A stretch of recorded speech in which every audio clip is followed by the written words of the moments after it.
ሰላም ጤና ይስጥልን ክቡራትና ክቡራን አድማጭ ተመልካቾች እንደምን አላችሁ? እንደምንስ ቆያችሁ? በተለመደው መሰረት በቀደም በሰራነው ቪዲዮ በተለይ ደግሞ በምክክር ኮሚሽን ላይ ወይም አዲስ አበባ ላይ እየተደረገ ባለው ምክክር አዲስ አበባ ላይ ለውይይት የሄዱ የአማራ ተወካዮች አጠቃላይ ስብሰባውን ጥለው ሊሄዱ እንደሆነ መግለጫ አውጥተዋል። በአጠቃላይ ምን አይነት መግለጫ ሰጡ? ለሀገራዊ ምክክር ኮሚሽን ያስገቡት ደብዳቤ ሙሉ መረጃ ደርሶናል። ረዘም ያለ ቪዲዮ ስለሆነ እስከ ፕሮግራም ፍጻሜ አብረን እንቆይ። ለኢትዮጵያ ሀገራዊ ምክክር ኮሚሽን ከአማራ ክልል የሀገራዊ ምክክር ተሳታፊ ጉዳዩን በሀገራዊ ምክክር ሂደት የታዩ የአሰራርና የሂደት ጥሰቶች በሚመለከት ዝርዝር ቅሬታ ስለማቅረብ ክቡራት የሀገራዊ ምክክር ኮሚሽን አመራሮች፣ ሀገራዊ ምክክር ናሽናል ዲያሎግ ማለት በአንድ ሀገር ውስጥ የተፈጠሩ ጥልቅ የፖለቲካ፣ የማህበራዊ፣ የታሪክ፣ የማንነትና የጸጥታ ችግር በጦርነት ወይም በኃይል ሳይሆን በውይይት በመደማመጥም በድርድርና በስምምነት ለመፍታት የመፍትሄ ሀሳብ ምክረ ሀሳብ የማመንጨት የሚካሄድ ሂደት ነው። በላ አገላለጽ ሀገራዊ ምክክር በተለያየና በተለያዩ ጥቅም የሚንቀሳቀሱ ኃይሎች መካከል እምነት በጠፋበት ሁኔታ ሀገር አቀፍ ችግሮች ሁሉንም የማህበረሰብ ክፍሎች በማሳተፍ በነጻነት በእኩልነትና ፍትሃዊ በሆነ ምክክር ለመፍታት የሚደረግ ሂደት እንደሆነ ይታወቃል። ሀገራዊ ምክክር ያለፉት የታሪክ ቁርሾችን ለማከም ለግጭት፣ ለጦርነት ምክንያት የሆኑ አንኳር ጉዳዮች ለይቶ በአጭርና በረጅም ጊዜ እልባት ለመስጠት መላው ኢትዮጵያን የኛ የሚሉት የሚያከብሩትና የሚያስከብሩት የጋራ ቃል ኪዳን ሰነድ ህገ መንግስትን እንዲሆን ወዘተ አስተዋጽኦ የጎላ ነው። ከዚህ አንጻር በኢትዮጵያ አውድ ሀገራዊ ምክክር ተደጋግሞ ሲጠየቅ የነበረና ከፍተኛ ጠቀሜታ ያለው ጉዳይ ነው። ሀገሪቱ በረጅም ታሪክ ውስጥ በተለያዩ ያልተፈቱ የፖለቲካ፣ የማህበራዊ፣ ኢኮኖሚ፣ የማንነት፣ የጸጥታ ጥያቄዎች አሏቸው ነው። እነዚህ ዘርፈ ብዙ ችግሮች በሰላማዊ በዘላቂ መንገድ ለመፍታት ሀገራዊ ምክክር ማካሄድ አስፈላጊ ነው። በዚህ መሰረት በኢትዮጵያ ሀገራዊ ምክክር ኮሚሽን መቋቋሚያ አዋጅ ቁጥር 1265/2014 መሰረት የሀገራዊ ምክክር ኮሚሽን ተቋቁሞ ወደ ስራ ገብቷል። የሀገራዊ ምክክር አስፈላጊነት ወቅታዊ ከፍተኛ በመሆኑ ይህን ሂደት ያስጀመሩት አካል ሊመሰገኑ ይገባል። ኮሚሽኑ በተመሰረተበት ጊዜ ጀምሮ ብዙ ውጣ ውረዶች አልፎ የመጨረሻው ሀገራዊ ምክክር ጉባኤ ከሐምሌ 8 ቀን 2018 ዓ.ም ጀምሮ እስከ ዛሬ ድረስ በአዲስ አበባ ከተማ እየተካሄደ ይገኛል። ውጤታማው ሀገራዊ ምክክር ለማካሄድ ተሳታፊ የምክክር ሂደት አካታች፣ ግልጽ፣ አማኒ፣ ፍትሐዊና ዲሞክራሲ መሆኑን በሙሉ እምነት ሊቀበሉት ይገባል። በተመሳሳይ ተሳታፊ ምክክሩን ለግል ወይ ለቡድን የፖለቲካ ጥቅም ሳይሆን ለእውነተኛ ዘላቂ ሰላም መሰረት ለመጣል የሚደረግ ሂደት መሆኑን ተገንዝበው የሌሎች አመለካከት በማዳመጥና በመርዳት የጋራ መፍትሄ ላይ ለመድረስ መስራት ይጠበቅብናል። እኛም ከአማራ ክልል የተለያዩ የማህበረሰብ ክፍሎችና ተቋማት ወክለን በሀገራዊ ምክክር ጉባኤ ለመሳተፍ ወደ አዲስ አበባ ስንመጣ ከኮሚሽኑ ገለልተኛ አመራር፣ ግልጽ አሰራር፣ ሚዛናዊ ተሳትፎ፣ ለተለያዩ ወገኖች እኩል የመናገርና የመደመጥ እድል እንደሚኖር እምነት ተስፋ አድርገን ነበር። ሆኖም ከሐምሌ 8 ቀን 2018 ጀምሮ እየተካሄደ በሚገኘው ሀገራዊ ምክክር በተሳተፍንባቸው የተለያዩ አጀንዳዎች ያለፍንባቸው እና እያለፍንበት ያለው ሂደት ስንገመገም ከላይ የተገለጹ መርሆች የሚጥሱ ሆነው ያገኘናቸው ተግዳሮቶች፣ ቅሬታዎች በዝርዝር ከዚህ በታች በተመለከተው አግባብ እናቀርባለን። እነዚህ ቅሬታዎች የምናቀርበው የምክክር ሂደት አንድ ተጀምሮ በአጭር ጊዜ የሚጠናቀቅ ሳይሆን በባህል ደረጃ መሰረት ሊይዝ የሚገባ ወሳኝ ሀገራዊ እሴት ነው ብለን ስለምናምን ጭምር ነው። አንደኛ፣ ሀሳባችን ውድቅ ማድረግና ትኩረት መንፈግ እንዲሁም የተመካካሪ ሀሳብ ማዛባት። ቃለ ጉባኤ ለመመዝገብ የተመረጡ አንዳንድ አባላትና በአመካካሪነት የተመደቡ አካላት ከኮሚሽኑ የአሰራር መመሪያ መርሆች በተቃራኒ የሚመስል አካሄድ ሲከተሉ ተስተውሏል። ጉዳዩን በአጠቃላይ በተደጋጋሚ በቃል ለማስገንዘብ ቢሞከርም ከማስተካከል ይልቅ ችግሮች እየተባባሰ መጥተዋል። እንደ ማሳያ የህዝብ ቤት ቆጠራ ጉዳይ ነው። የአማራ ህዝብ ከህዝብ ቤት ቆጠራ ጋር በተያያዘ ያቀረብናቸው ዝርዝር ማስረጃዎች፣ ቅሬታዎችና አስረጃ ሀሳቦች በአግባቡ መዝግቦ በማቅረብ ሂደት ላይ ጉዳዩ ተዳፍኖ እንዲቀርና ተገቢውን ትኩረት እንዳያገኝ ጥረት እየተደረገ እንደነበር ተስተውሏል። የአማራ ህዝብ ከአፄ ኃይለ ሥላሴ ዘመነ መንግስት ጀምሮ አማራው ማንነቱን ይዞ እንዳይቀጥል አማራ ነኝ አትበሉኛ ኢትዮጵያውያን በሚል መንገድ ሲቀጠቀጥ የቆየ ሆኖ ይልቁንም አማራነትና እስልምናን የተለያዩ ሆነው እንዲቀርቡ ሲደረግ የቆየ ሆኖ በዘመነ አብዮት ደርግ አማራነት፣ ፊውዳልነት፣ አማራነት፣ ጸረ አብዮትነት እየተቆራኘ ይቀርቦ የነበረ ዘመን በመሆኑ በአዋት ዘመን ደግሞ ግልጽ በሆነ መንገድ የአማራ ህዝብ በብዛትም ሆነ በመሬት ስፋት፣ በጂኦግራፊ፣ በዲሞግራፊ ኮስሞና እንዲቀርብ የተደረገ ሆኖ የአማራ ህዝብ ቁጥር እየተባለ የሚቀርበት አሃዞች የማንቀበላቸው መታረም የሚገባው መሆኑን ደጋግመን ለማስረዳት መሞከርም እንዳናቀርብ ተከልክለናል። በአጠቃላይ በምክክሩ ላይ ጫና ተደርጎብናል ብሏል። ሌላው የሌሎች ህዝቦች የቆጠራ ጥያቄ ነው። የአማራ ክልል ተመካካሪ ያቀረቡት የአማራ ህዝብ ከአሁን በፊት በነበረ ቆጠራዎች ሁሉ በትክክል አለመቆጠሩ ማስረጃ ለማቅረብ ነው። በ1999 ቆጠራ በመንግስት በታመነው መሰረትም ባልተወያየንበት ሁኔታ ጥያቄው በኦሮሚያ ክልል በኩል እንደቀረበ በሚያሳይ መልኩ ከውይይቱ አውዶች ተዛብቶ 500 አባላት በተወያዩበት ቃለ ጉባኤ ላይ እንዲመዘገብ መደረጉ በአማራ ተመካካሪዎች በኩል የቀረበው ምክንያታዊ ጥያቄ ለማጣጣል የቀረበ በመሆኑ ሂደቱ ያልተከተለ ሆኖ አግኝተነዋል። በአጠቃላይ የአማራ ተወካይ ያቀረቡት ጥያቄ ለኦሮሚያ ክልል ተሰጥቷል። ሌላው ሁለተኛው ከእኩል ወይም ፍትሐዊ ተሳትፎ ተግዳሮት ጋር በተያያዘ ነው። በተደጋጋሚ በተደጋጋሚ ተመካካሪ ብዙነታቸውና ቁጥራቸው ከግምት ያስገባ የመናገር እድል እንዳልሰጣቸው ተስተውሏል። በ50 250 እና 500 ተሳታፊ ቡድኖች ውስጥ ከአንዳንድ ክልሎች የመጡ ተወካዮች ተደጋጋሚ የመናገር እድል ሲያገኙ ከአማራ ክልል የመጡ ተወያዮች ግን ከቁጥራቸውና ከብዛነታቸው ጋር የሚመጣጠን በቂ የመናገር እድል እንዳያገኙ ተደርገዋል። በተጨማሪም ከ50 ተሳታፊዎች ውስጥ ቢበዛ 5 ሰዎች ብቻ እድል የሚያገኙ ሲሆን ከነዚህ መካከል ተደጋጋሚ እድል የሚሰጣቸው ሰዎች ይበዛሉ። በመሆኑም አብዛኛው ተሳታፊ ከመታዘብ የዘለለ ሀሳቡን የመግለጽና አጀንዳ የማስያዝ የማብራራት የመፍትሄ ሀሳብ የማቅረብ እድል ፈጽሞ አላገኘም። ሶስተኛው ከአወያዮችና አመቻቹ ሌሎች ኮሚሽኑ ባልደረቦች ገለልተኝነት ተግዳሮት ጋር ነው። የመድረክ መሪዎችና አዋይ በተደጋጋሚ የተወያዮቹን ድምፅ የማፈን የመናገር እድል የመፈንገጥና አንድ ወገን የሚደግፍ አቋም የሚያሳይ አካሄድ በመከተላቸው በምክክሩ ሂደት ላይ የመተማመን እጥረት እየፈጠረ መጥቷል ለማሳያ አለ። በአጠቃላይ በአጀንዳ 3 በማህበራዊ ኢኮኖሚያዊ የአርሶ አደርና የአርብቶ አደር ጉዳይ ንዑስ ቡድን 28ን እንዲወያይ በኮሚሽን የተመደበው አቶ ብርሃኑ ከፍተው የተባለ አመቻቻ ወይም አወያይ ከሀሳብ ማመንጨት ደረጃ ጀምሮ ጣልቃ ይገባ ነበር። አብዛኛው ጊዜ እርሱ የሚናገር መሆኑን በነፃነት እንዳንወያይ ተጽዕኖ የሚፈጠር መሆኑን ከኮሚሽኑ አሰራር ውጭ እየሰራ መሆኑን በመግለጽ ከአመካካሪ እንዲቀየር የኮሚሽኑ ባልደረቦች ለሆኑ ለዶክተር የዋላ እሸትና ለአቶ ተሰማ በተደጋጋሚ ቅሬታ አቅርበናል። ሆኖም 50 አባላት ካሉት ቡድን በኋላ ከአቶ ብርሃኑ ክፈተው ጋር ስለማትገናኘው 50 አባላት ያለውን የምክክር ሂደት ብቻ ታግሳችሁ ለፉ የሚል ምላሽ ከዶክተር የዋላ እሸትና ከአቶ ተሰማ ተነግሮ ነበር። በተግባር ግን አቶ ብርሃኑ ክፈተው ከ50 አባላት ቡድን በኋላ በ250 በ500 አባላት ቡድን ደረጃ እንዲቀጥል ተደርጓል።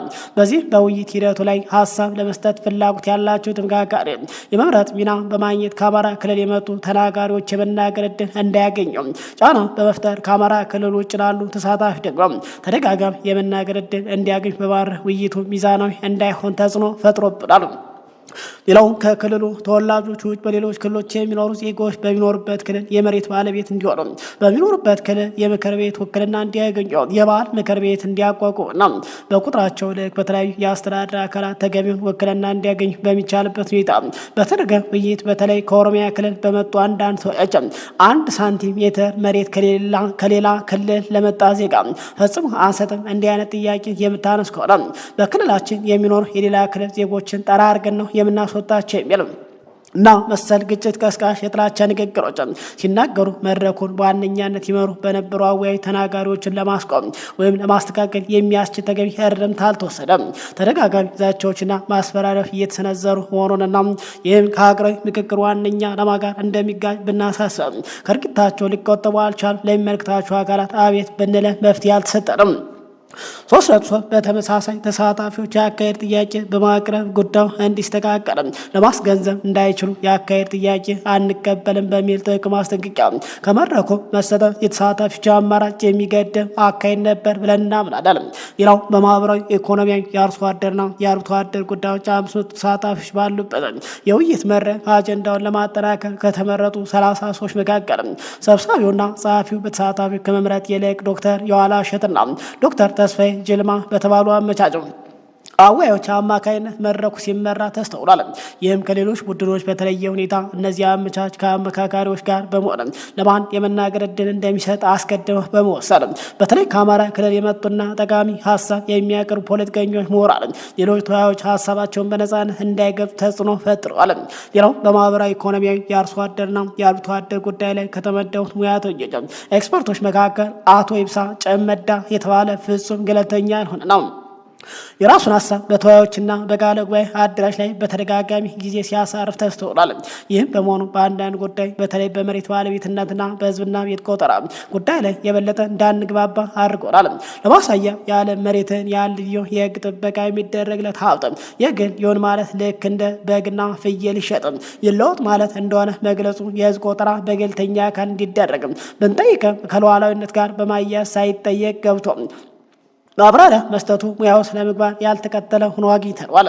ሌላው የምክክሩ ዓላማ ከታች ባሉት የውይይት ደረጃዎች የተነሱና ገንቢ የሆኑ ሀሳቦች ማሰባሰብ እንጂ ከታች ባሉት ውይይቶች ያልቀረቡ አዳዲስ ሀሳብ በመጨመር አዲስ ክርክር መፍጠር ታሳቢ ያላደረገ ሆኖ እያለ በአጀንዳ 2 በተካሄደ ምክክር በ10ና በ50 ቡድን ደረጃ ያልተነሱና ላላስፈላጊ ክርክሮች በር የከፈቱ አዲስ ሀሳቦች 50 አባላት ካሉት የውይይት ቡድን በኋላ ባሉ ሂደቶች እንዲነሱ ተደርጓል።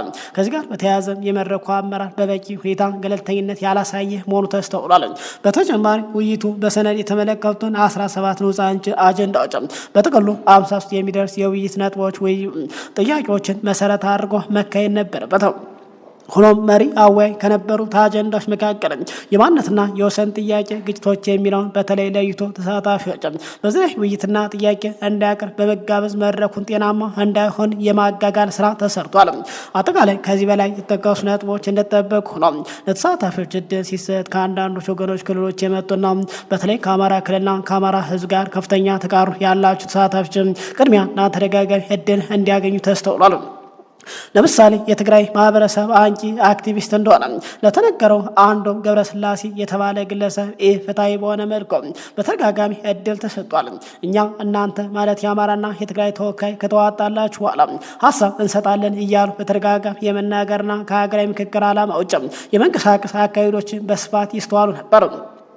ከዚህም በላይ ከገንቢ ሀገር ሀሳብ ይልቅ ስምን በመጥቀስ በአንድ ብሔር በተለይ በአማራ ክልልና ህዝብ ላይ የሚያነጣጥሩ ንግግሮች ሲቀሩ አወያይ በቂ ማስተካከያ አለማድረጋቸው መድረኩ እንዲታወክና እንዲቋረጥ አድርጓል። ምክክሩ እንደገና ከተጀመረ በኋላ አወያዩ ተገምግቦ ለተወሰኑ ተሳታፊዎች የበለጠ እድል ደቂቃ መስጠት፣ ከሌሎች ደግሞ እድል መንፈግ፣ ንግግርን ያለ አግባብ ማቋረጥና አላስፈላጊ ማብራሪያ መስጠት የመሳሰሉ አካሄዶች ቀጥሏል። በሌላ መረጃ በምክክሩ ወቅት የአማራን ህዝብ እንደ ህዝብ የሚያንቋሹና በከባድ ወንጀል የሚከሱ ንግግሮች ሲሰነዘሩ እንዲህ አይነት በህዝብ ላይ ያነጣጠረ አደገኛ ንግግር ከሀገራዊ ምክክር ዓላማ ጋር አብረው እንደማይሄዱም ይልቁንም ችግር እንፈታለን ብለን ሌላ የጥላቻና የልዩነት ገብተን እንዳንገነባ መጠንቀቅ እንደሚገባ ለማስገንዘብ ብንሞክርም የሚሰማ አካል አልተገኘም። አመካካሪ ተብለው የተመደቡ ሰዎች መፍትሄ የሚሰጡ አልሆነም፣ አባብሰውታል። ሌላው ከተመካካሪዎች ምደባ ኢፍትሐዊ ጋር በተያያዘ ከተወያዮች አመዳደብና ስብጥር ጋር በተያያዘ ከአማራ ክልል የመጡ ተመካካሪ በተለይ በፌዴራል ከተሞች ጉዳይ በቂ ውክልና እንዳይኖራቸው ተደርጓል የሚል ቅሬታ አለ። ማለትም ከአማራ ክልል የመጡ ተመካካሪ በአብዛኛው ከፌዴራል ከተሞች ከመንግስት አደረጃጀት አወቃቀር እንዲሁም ከሀገረ መንግስት ግንባታ ጉዳይ ውጭ ባሉ ሌሎች አጀንዳዎች ላይ ብቻ እንድንመደብ ተደርገናል። ለምሳሌ ከደሴ ተወክለው ከመጡ 11 የማህበረሰብ ተወካይ መካከል 5ቱ በማህበራዊ ኢኮኖሚያዊ የአርሶ አደርና የአርሶ አደር ጉዳይ ላይ እንዲወያዩ ተመድበዋል። ከአማራ ክልል ተጽዕኖ ፈጣሪ ተብለው ከተመረጡ 12 ሰዎች መካከል 6ቱ በሃይማኖት ጉዳይ ላይ ተመድበዋል። አቤቱታውን ከአንዴም ሁለቴም ያቀሩ 2ቱ ብቻ ወደ ሌሎች አጀንዳዎች እንዲዛወሩ ተደርጓል። በተቃራኒው በቅድሚያ በሌላ አጀንዳ ላይ የነበሩ ከኦሮሚያ ክልል የመጡ ተወያዮች ከተመደቡበት አጀንዳ ተቀይረው ወደ ፌዴራል ከተሞች አጀንዳ የመግባት እድል አግኝተዋል። ይህም ከተሳታፊዎች ምደባ ስብጥር ላይ የእኩልነትና የፍትሃዊነት ጥያቄ እንዲነሳ አድርጓል። 5ኛው በኮሚሽኑ በአጠቃላይ ከተወሰነው የምክክር ቦታና ጊዜ ውጭ ሌሎችም ስብሰባዎች ማካሄድ በሲቪል ሰርቪስ ዩኒቨርሲቲና በሌሎች ቦታ በረፍት ቀናት የተካሄዱ ስብሰባዎች ከአማራ ክልል የቀረቡ አጀንዳዎች ለማጣጣልና በእነዚህ ጉዳዮች ላይ ተገቢ ያልሆነ እይታ እንዲኖር ብሎም በአማራ ክልል ውጭ ባሉ ተመካካሪዎች አቋም እንዲያዝ ለማድረግ ተጽዕኖ የፈጠረ መስለው ታይተዋል። ይህም በዋናነት የምክክር መድረኩ እስከ መርህ የወጣ ክርክር እንዲፈጠር፣ አንዱ ወገን ተሸናፊ ሌላው ወገን አሸናፊ የሚሉበት አካሄድ እንዲፈጠርና የምክክር ሂደት ከዋና ዓላማው እንዲወጣ ሊያደርግ የሚችል አካሄድ በስፋት ተስተውሏል። ስድስተኛው የቃለ ጉባኤ ጸሐፊዎች ውክልናና የፍትሐዊነት በቃለ ጉባኤ አያያዝ ላይ የተስተዋለ ችግሮች። ከተሳታፊዎች የሚመረጡ የቃለ ጉባኤ ጸሐፊዎች አመራር በግልጽና በተሳታፊ የሚታወቅ መሰረት ከመካሄድ ይልቅ ቀድሞ በተደራጁ የውስጥ አደረጃጀት በመመረጣቸው ምክንያት የተሳታፊዎችን ብዝሃነት የሚያንጸባርቁ ፍትሐዊ ውክልና እንዳይኖር ተደርጓል። በተጨማሪም አጀንዳዎች ተመጣጣኝ ትኩረት አግኝተው እንዳይመዘገቡና በዝርዝር እንዳይቀሩ በማድረግ አግባብ ያልሆነ አካሄድ ተስተውሏል።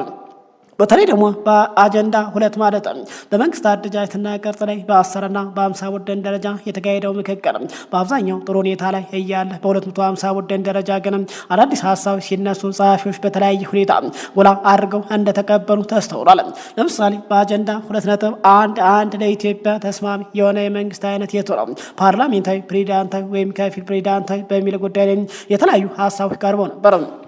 አብዛኛው ሀሳብ ፓርላሜንታዊ ስርዓትን የሚደግፍ ሲሆን ጥቂቶች ደግሞ ፕሬዚዳንታዊ ስርዓትን ደግፈዋል። በ250 ቡድን ምክክር ላይ ግን አዲስ ሀሳብ ተነስቶ ፓርላሜንታዊ ስርዓት ቢኖርም ጠቅላይ ሚኒስትር ፕሬዚዳንት ሆኖ የመንግስትና የፕሬዚዳንት አጠቃላይ ስልጣን በአንድ ላይ ያዝ የሚል ሀሳብ ሲነሳ ሰፊ ተቃውሞ ከዝርዝር አመክንዮ ጋር ቢቀርም በጸሐፊዎች በኩል የሀሳብ በ500 ቡድን ደረጃ እንደ ዋና ሀሳብ ሲቀር ተስተውሏል። በተመሳሳይ አንዳንድ ተሳታፊዎች ያነሷቸው ሀሳብ በጸሐፊዎች በኩል የማሳነስ አልፎ ተርፎም ያለመቀበል ሁኔታዎች ተስተውሏል። ሰባተኛው ከአዲስ አበባ ከተማ ጉዳይ ጋር በተያያዘ የተስተዋሉ ችግሮች ነው። ከሁሉም በላይ በአዲስ አበባ ጉዳይ ላይ አማራ ክልል ተሳታፊዎች ሀሳባቸውን በነጻነት እንዳናቀርብ የመድረክ መሪዎች ተደጋጋሚ እድሎች ተነፍቀውናል። ሀሳብ በምናቀርብበት ጊዜም የማቋረጥና የማስቆም ሁኔታ በስፋት ታይተዋል። ከ10፣ 50ና 250 ቡድን ውስጥ ያልነበሩ ተሳታፊዎች ተገኝተው መታወቂያ ተሰጥቷቸው ወደ መድረክ መግባታቸው እንዲሁም ከሀገራዊ ምክክር የስነ ምግባር መሪዎች ጋር የማይጣጣሙ የአንድ ብሔር ማንነትና እምነትን የሚያነሳሱ ንግግሮችም ሲነሱ እንዲቆሙ አለመደረጋቸው የምክክሩ ገለልተኝነት እንድንጠራጠር አድርጎናል። አካሄዱ በአጠቃላይ ሀገራዊ ምክክር ከተነሳለት በማቋቋሚያው ላይ የተገለጸውን ዓላማ ልብ ይሏል ፍጹም ተቃራኒ ነበር። የምክክሩ ተሳታፊ በመረጃና ማስረጃ ላይ ተመስርተን ጊዜ ወስደን በነጻነትና በዲሞክራሲ መንገድ ሀሳባችን እያቀረብ በሀሳብ ላይ ውይይት፣ ክርክርና ምክክር ማድረግ ሲገባ ነው የነበረው ሁኔታ በጥድፊያ የተሞላ የተወሰኑ ሰዎች ብቻ እንዲናገሩ እድል የተሰጠበት በድርጅታዊ አሰራር የተወሰኑ ኃይሎች የሚደጋግፉበት ነበር በአጠቃላይ ሲሉ ገልጸዋል። ሌላው በእኛ በኩል አዲስ አበባ ታሪኳና የብዛቷን መሰረት በማድረግ የማን መሆን ይመርመር ቢባል ግልጽ መሆን ነው።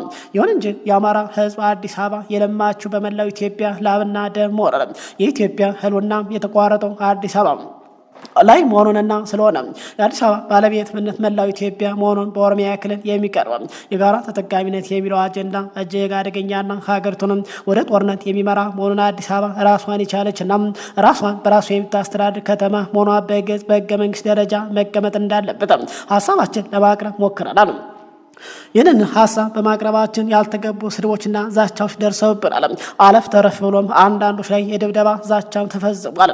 ይህም ከሀገራዊ ምክክር ዓላማ ጋር በግልጽ የሚጋጭ ነው። አካሄዱ እንዲታረም በተደጋጋሚ አቤት ብንልም ሰሚ አላገኘንም። በተጨማሪ እድል ተሰጥቶን ሀሳባችን በምናቀርብበት ወቅት የመድረክ መሪ ምን ማለት እንደፈለጋችሁ ገብቶኛል በማለት ሀሳባችን ሙሉ በሙሉ ሳንገልጽ የማቋረጥ አካሄድ ታይቷል። በዚህ ምክንያት በፌዴራል ከተሞች አጀንዳ ላይ የተመደቡ ተመካካሪዎች ከኮሚሽን ባለሙያዎች ጀምሮ አዋይ የመድረክ መሪዎች፣ ታዛቢዎችና የፓናል ባለሙያዎች የአንድን አቋም ደጋፊ መስለው በመታየታቸው በኮሚሽኑ ገለልተኝነት ላይ ጥያቄ እንዲኖር አድርገውናል። ስምንተኛ በቃለ ጉባኤ ከመፈረም ጋር በተያያዘ የተስተዋለ ችግር ነው። እያንዳንዱ ተመካካሪ ሊፈርም የሚገባው ተወያይቶ በተግባባቸው ነጥቦች አሊያም በልዩነት በግልጽ በተቀመጡ ጉዳይ ላይ በዛው ቃለ ጉባኤ በሰፈረበት ሰነድ ላይ መሆኑ ሲገባው የቃለ ጉባኤው ሰነድ በበቂ ሁኔታ በተሳታፊዎች ቁጥር ለቀም የመፈረሚያ ቦታ እንዲኖረው ተደርጎ ያልተዘጋጀ ሆነው በሰዓት ፌርማ ቅጾችን ላይ የፈረምናቸው ፌርማዎች ልክ ቃለ ጉባኤው ላይ ተስማምተን እንደፈረም በማስመሰል ከቃለ ጉባኤው ጋር የሰዓት መቆጣጠሪያ ፌርማ ወረቀቶችን እንደሚያያዙ ተገልጾናል። ይህ ደግሞ ባላየነውና አንብበን ተነቦልን ባላረጋግጥነው ቃለ ጉባኤ ላይ እንደፈረም የሚቆጠር ነው። የቃለ ጉባኤው አያያዝ አፈራር መሰረታዊ ሂደት የሚጣረስ በመሆኑ በተወያየንባቸው አጀንዳዎች ላይ ተግባብተን ወይም በልዩነት ፈርመናል ሊባል አይገባም። ከዚህ ጋር በተያያዘ በሁሉም አጀንዳዎች ላይ መግባባት እንዳልተደረሰ ኮሚሽኑ እውነታውን እያወቀ ወይም ማወቅ ሲገባው እንዲሁም ከአማራ ክልል የመጣን ተመካካሪ ነሐሴ 5 ቀን 2014 ዓ.ም ለኮሚሽኑ ላቀረብናቸው ቅሬታ መልስ ይሰጠናል ብለን እየተጠባበቅ ባለበት ሁኔታ በታደፈ ሁኔታ በሁሉም አጀንዳዎች ላይ ተመካካሪዎች መግባባት ላይ እንደደረሱ ለሚዲያዎች መግለጫ መስጠቱ እጅግ አግባብነት የጎደለውና አሳዛኝ ሲሉ ገልጸውታል። ኮሚሽኑ የምንጠይቃቸው ዋና ዋና ጉዳዮች የሚከተሉት ናቸው። ከላይ የተገለጹ ቅሬታ በምክክር ሂደቱ የኮሚሽኑ መሪዎች በሚጠይቀው መሰረት እንዳይካሄድ የፈጠሩብን ተግዳሮቶች የሚያሳይ ናቸው። በዚህ መሰረት እኛ ወክለን የመጣ ነው ህዝብ መብትና ጥቅም በአግባቡ ለማስጠበቅ ሀገራችን ያለችበት ተጨባጭ ችግር በእውነትና ምክክር ለመፍታት በቂ እድል እንዳልተፈጠረ ተሰምቶናል። ስለሆነ የተከበረው የሀገራዊ ምክክር ኮሚሽን የሚከተሉትን ጉዳይ በድጋሚ እንዲያይና እንዲያስተካክል እንጠይቃለን። አንደኛው ከአዲስ አበባ ከተማ ጉዳይ ጋር በተያያዘ አዲስ አበባ ከተማ የፌዴራል መንግስት መቀመጫ የኢትዮጵያ ዋና ከተማ ብቻ መሆኗና ከተማዋ ለመላው ኢትዮጵያ የጋራ ቤት መሆኗን ምክክሩ ወቅት የቀረቡ ሀሳብ በግልጽና በሚዛናዊ መንገድ በቃለ ጉባኤ እንዲካተቱ እንጠይቃለን። በተለይ ደግሞ አዲስ አበባ ከተማ የፌዴራል መንግስት መቀመጫ የኢትዮጵያ ዋና ከተማ መሆኗ እና ተጠሪነቷ ለፌዴራል መንግስት ብቻ ስለመሆኗ እንዲሁም ከተማ ራሷን በራሷ እንድታስተዳድር የሚለው ነጥብ በቃለ ጉባኤው ላይ በግልጽ እንዲመዘገብልን እንጠይቃለን። ሁለተኛው በክልሎች ውስጥ ተሰባጥረው የሚኖሩ ብሔሮችን ወክልና አጠቃላይ አካታች አስተዳደር ጋር በተያያዘ ከአማራ ክልል ውጭ የሚኖሩ አማራዎች ብቻ ሳይሆኑ ከክልላቸው ውጭ የሚኖሩ ሶማሌዎች፣ ኦሮሞዎች፣ ሌሎችም ኢትዮጵያ በሚኖሩበት አካባቢ ተገቢ የአካባቢ ውክልና እንዲኖራቸው በራሳቸው ቋንቋ እንዲማሩ አገልግሎትና ፍትህ የማግኘት መብታቸው እንዲከበርና ሌሎች ተመሳሳይ መብቶች እንዲጠበቁ በውይይት መድረኩ ያቀረብነው ሀሳብ በአግባብ እንዲመዘገብ እንዲደረግ እንጠይቃለን። በእኛ በኩል ይህ መሰረታዊ ሀሳብ መላው ኢትዮጵያ ብሔር ብሔረሰቦች መብት የሚያረጋግጥና እውነተኛ ብሔራዊ ዲሞክራሲ የሚያሰፍን ነው። ሶስተኛው የተፈጸሙ ግድፈቶች፣ መፈናቀሎች በሽግግር ፍትህ እንዲታዩ ካቀረብናቸው ጥያቄዎች ጋር በተያያዘ ከጣሊያን ወረራ ዘመን ጀምሮ በተለያዩ ወቅት በአማራ ሕዝብ ላይ የተፈጸሙ ተብለው የሚቀርቡ ግድያዎች፣ መፈናቀሎችን፣ ሌሎች ጥሰቶች በሽግግር ፍትህ ሂደት ውስጥ በአግባብ እንዲታዩ እንጠይቃለን። በተለይ ደግሞ ከ1983 ዓ.ም ጀምሮ በጉራ ፈርዳ፣ በበደኖ፣ በቁርፍቱ፣ በወለጋ፣ በአርሲና በሌሎች ተፈጽሟል ተብለው የሚቀርቡ ብሔርና ሃይማኖት ተኮር ግድያዎች፣ መፈናቀሎች በሽግግር ፍትህ አጀንዳ ውስጥ እንዲካተቱ እንጠይቃለን። አራት ከህዝብና ቤት ቆጠራ ጋር ጉዳይ ጋር በተያያዘ ከአማራ ህዝብ አንኳር ጥያቄዎች ውስጥ አንዱ የህዝብ ቁጥር ጥያቄ ነው። ከላይ ለማብራራት እንደተሞከረው በአፄ ኃይለ ሥላሴ በደርግም በህወሓትም ኢህአዴግም የተካሄዱ የህዝብ ቆጠራ የአማራ ነው አጠቃላይ ህዝብ አይወክልም። በዘመነ ህወሓት የተካሄደው ማለትም በ1999 ዓ.ም የተደረገው የህዝብ ቤት ቆጠራ ውጤት በተመለከተ ራሱ መንግስት ያመነው ጉዳይ ነው። ይሁን እንጂ በህወሓትና ኢህአዴግ አገዛዝ የቀረበው ማብራሪያ ፈጽሞ ከእውነት የራቀ ነው። ከእውነታው የራቀ መሆኑን ሆን ተብሎ የተደረገ መሆኑን ለማረጋገጥም በወቅቱ ጉዳዩ በገለልተኛ ዓለም አቀፍ ተቋማት እንዲጣራ የቀረበው ጥሪ በህወሓትና ኢህአዴግ ተቀባይነት ማጣቱ ማስታወስ ያስፈልጋል። ከላይ እንደገለጽነው የህዝብ ቁጥር በሚመለከት የአማራ ህዝብ ያለው ጥያቄ ግን በህወሓት ኢህአዴግ ጊዜ የነበረው ሴራ ብቻ የሚመለከት አይደለም። ከዛ በፊት በነበሩ ቆጠራዎች በሙሉ የአማራ ህዝብ በሙሉ አልተቆጠረም የሚል እንጂ ስለሆነም ዓለም አቀፍ ታዛቢ በተገኙበት ነፃና ገለልተኛ ቆጠራ መካሄድ ይኖርበታል። አምስተኛው ከፖለቲካ እስረኞች ጋር በተያያዘ ሀገራችን አሁን ካለችበት ችግር ለመውጣት ሁሉን አቀፍና አካታች ምክክር እንደሚያስፈልግ በመግለጽ በእስር ላይ የሚገኙ የፖለቲካ እስረኞች ጉዳይ በምክክሩ አጀንዳ ውስጥ እንዲካተትና አግባብነት ያለው መፍትሄ እንዲፈለግለት እንጠይቃለን። በአጠቃላይ ከላይ የዘረዘርናቸው ጉዳይ በምክክር ሂደቱ በቂ ትኩረት ያላገኙ ወይም በተገቢ መንገድ ያልተመለከቱ መሆናቸውን በመግለጽ የተከበረው የሀገራዊ ምክክር ኮሚሽን አንደኛ ከላይ የተጠቀሱ ቅሬታዎች ገለልተኛና ግልጽ በሆነ መንገድ እንዲመረመር እንጠይቃለን። ሁለተኛው በሂደቱ የተፈጠሩ የአሰራር ችግሮችን እንዲያስተካክል። ሶስተኛ ከላይ የተዘረዘሩ አምስት ዋና ዋና ጉዳይ በቃለ ጉባኤ እንዲካተቱ ወይም ተመልሰው በአግባቡ እንድንወያይባቸው እንዲደረግ። አራተኛ የተሳታፊዎች እኩልነትና ገለልተኝነት የመናገር የመደመጥ መብት እንዲረጋገጥ። አምስተኛ በተለያዩ በተሳታፊዎች ላይ የሚፈጸም የጥላቻ፣ የማስፈራራት፣ የማንቋሽ ንግግሮች ተገቢ እርምጃ እንዲወሰድባቸው። ስድስተኛ በሂደቱ ላይ የተፈጠረው የመተማመን እጥረት እንዲታረምና የምክክሩ ታማኝነት እንዲመለስ እንዲደረግ። ሰባተኛ በዚህ ሰነድና 5 ቀን 2012 ዓ.ም ለኮሚሽኑ ላቀረብናቸው ቅሬታ ተገቢ ምላሽ እንዲሰጠን በማለት በአክብሮት እንጠይቃለን። ይሁን እንጂ ከዚህ በላይ በዝርዝር የጠቀሱ ቅሬታዎች ጉዳዮች በአግባቡ ካልታዩና በተገቢ መንገድ መፍትሄ ካላገኙ የምክክሩ ሂደት አካታች ፍትሐዊነትና ታማኒ አለመሆኑን በማመን በሀገራዊ ምክክር ላይ ያለን ተሳትፎ ለማቋረጥ የምንገደድ ስለመሆኑ በታላቅ አክብሮት እንዲታ ወገለን እንጠይቃለን ሲሉ የአማራን ህዝብን በተለይ ወከልን ተብለው የገቡ በአጠቃላይ ይህንን ተቃውሞ አሰምተዋል። በተለይ ደግሞ እነኚህ የአማራን ህዝብ ወክለናል ብለው የገቡትም በአብዛኛው እንግዲህ በመንግስት የተመረጡ እንደሆነ ይነገራል። ይሁን እንጂ ወደዛ ከሄዱ በኋላ ግን በአጠቃላይ ያሰሙት ሀሳብ እንዲሁ ዝም ብለው በሆዴድ እንደፈለጋቸው ሊገዛቸው እንዳልቻለ የምክክር ኮሚሽኑ ፕሮፌሰር መስፍን አርአያ መናገራቸው ይታወሳል። ክቡራን አድማጭ ተመልካቾቻችን በዚህ ጉዳይ ላይ የራሳችሁን አስተያየት እንድታጋሩ በአክብሮት እንጋብዛለን። መንግስት ግን የምክክር ኮሚሽኑ በአጠቃላይ ሂደቱም ተቋርጦ በፍጥነት እንዲፈጸም ውሳኔ ላይ እየተደረገ እየደረሰ እንደሆነ እየተገለጸ ይገኛል። ታዲያ የአማራን ህዝብ ወከል ብለው እየሄዱ ምን ያደርጋሉ? ወደፊት እንግዲህ አብረን የምናይ ይሆናል። የራሳችሁን ሀሳብ ታጋሩ በአክብሮት እየጋበዝ በሌላ መረጃ እስክንገናኝ በያላችሁበት ሰላም ቆዩ።